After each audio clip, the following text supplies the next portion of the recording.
Thank you. DDS, sila naman naggawa ng Davao Death Squad. DDS means Davao Development System.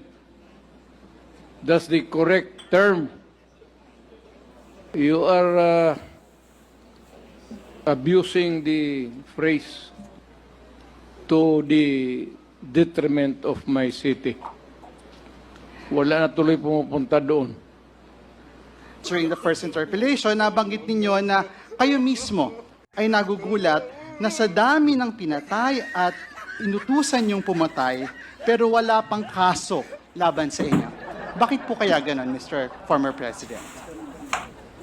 Ewan ko, sir. Ikaw lang makasagot niyan.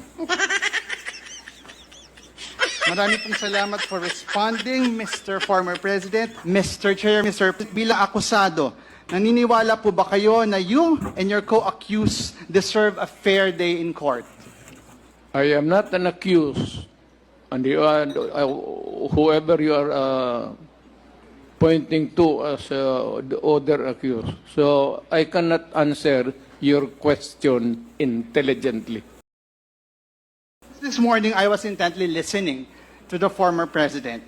At nung umaga po, during the first interpellation, nabanggit ninyo na kayo mismo ay nagugulat na sa dami ng pinatay at inutusan yung pumatay, pero wala pang kaso laban sa inyo. Bakit po kaya ganon, Mr. Former President? Ewan ko, sir. Ikaw lang makasagot niyan. Marami pong salamat for responding, Mr. Former President. I'll now go to my questions, beginning with, earlier you have reiterated quite often that you will cooperate. Papayag po kayong maimbestiga at magpaimbestiga sa ICC. Is that right, Mr. President? Matagal ko na silang hinintay, sir. Ako nga ang lilipad na doon kung may pera lang. Sa totoo lang. Mr. Chair, Mr. Former President, the second question is, doon po sa investigasyon na ito sa ICC, papangalanan niyo po ba ang mga miyembro ng Davao Death Squad?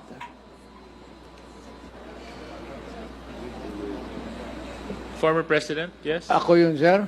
Yes. Your response?